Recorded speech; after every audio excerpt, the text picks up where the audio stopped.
I'll show you how to install the nozzle on these and replace one if you need to. Also, how to adjust it. So now we're going to talk about adjusting these sprinkler heads. Now this goes for the Rainbird 3500 and the Rainbird 32SA. Now other brands adjust slightly different, usually the same kind of concept. Usually there's an arc adjustment, there's a place to lift it, there's a set screw, and there's a place to install the nozzle. Typically on these type of rotors, you're going to find that same principle. Now where the difference lies is usually in which side is fixed and which side adjusts. So is it the left fixed or right fixed? That's something that each manufacturer likes to switch up because they want to be different, whatever. And also too, the type of tool that you need. Some of them are a little Allen wrench, some of them are a specific key, some of them are a little flathead screwdriver, some are Phillips. So pay attention to what heads you're using. This particular one, this Rainbird, as with most Rainbirds, is fixed on the left. And I remember that because left, leave alone. You set it on the left, leave it. Right is what you adjust. So left, leave alone. Right, do what's right. Adjust it. Make the adjustments on the right hand side. So left, leave alone. That means it's not going to adjust on this side, the left side. You will adjust the right side. Now, how do you do that? Well, on the top of these, you can see that there is an arrow on both of them. That's the direction of the nozzle. That's where the water is going to come out. On the bottom of that, you have this little dial here where it says plus and minus right here, and that's going to add or take away from the radius in which it sprays. So if you want to make it smaller, obviously go minus. They usually go down to about 20 or 25 degrees, or you can go all the way up to about 359 degrees. So they'll do almost a full circle, but what these will do is they will start on the left, go around to the right, stop, and come back. So they're good. They're very, very popular. You can buy ones that are strictly full. So it will say that right here at the top. They don't adjust that way. They just go 360 degrees. So they just go clockwise all the way around. It might be counterclockwise, but they don't stop. These are very efficient if you know you're going to be using them in the middle of a yard or an area where you want it to go 360 degrees. That's what these will do. So you have to pay attention to that. Okay, so we've got these medium-sized sprinkler heads here from Rainbird, and I'll show you how to add the nozzle inside these. Typically, they will come with their own set of nozzles. This one comes with this blue set here. This one usually comes with one strapped to the side, or you buy them separately. So, going forward, this is the 3500. These are the nozzles. You can see the different numbers here from 0.75 all the way up to 4. And these will control how much flow goes out, how much water comes out, and the distance that it's going to cover as well. This particular case where this head is going, I need a number 2. So I'll take this off here. You can just snap it off however you want to do that.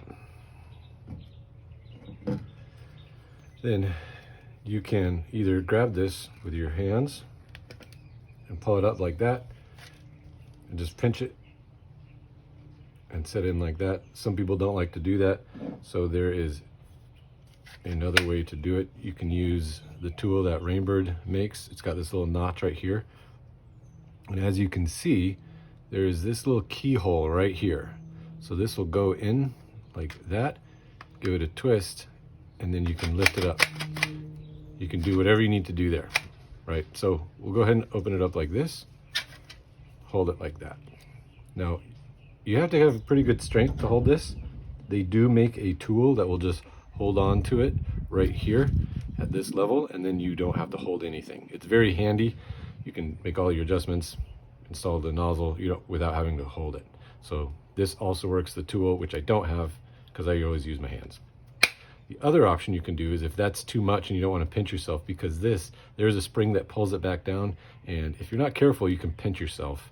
And I've had plenty of blood blisters to prove it. So the other way, take this off, just unscrew it from the body of the sprinkler, and you can take it all the way out. Now this just leaves the cup behind. So then you've got your spring and your gear. You can just push this up. So you can do one of two things. You can push this all the way down and hold it like this, which is also not very difficult. Put your nozzle in, make all your adjustments there. Or you can put it on the ground like this and put it in that way. So we can just push this down, put it in like that. Now for this, you can see that this particular nozzle, and each brand is slightly different. There's only one way it'll go in. Now it's in, but it's not going to stay that way. So that's what this set screw here at the top will do. So get it in there, and there's a little slot for this screwdriver right here. And you can see it screwing that down, and you don't want to cover the hole. You just want it to hold it in place right there. That will prevent the nozzle from blowing back out again. Then you can put it back in,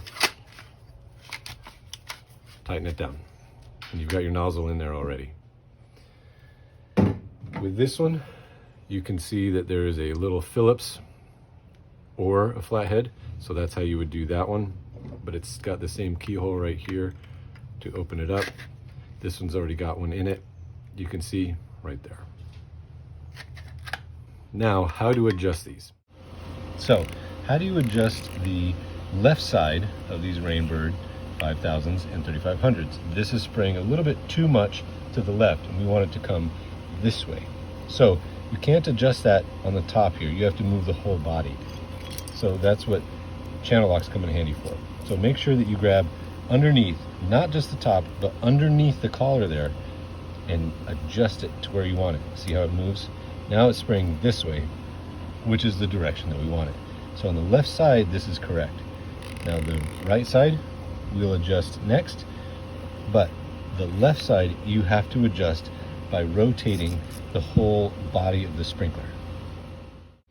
So what we've got here is we've got it spraying all the way to the left on this side, which is actually where we want it, right in front of the garden bed.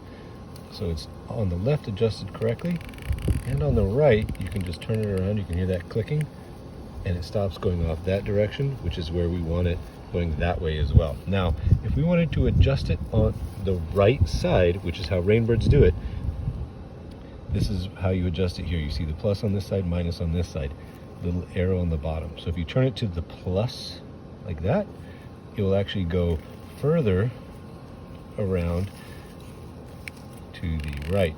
In order to do that, you have to turn it all the way left and then to the right. So now, see, it's spraying over this way. We don't want it over here, we want it over here. So what I'll do is I'll bring this back to 0, which is the left side over here, where I want it. Turn the screw over to the minus and test it this way. There, now it's stopped. That's where I want it.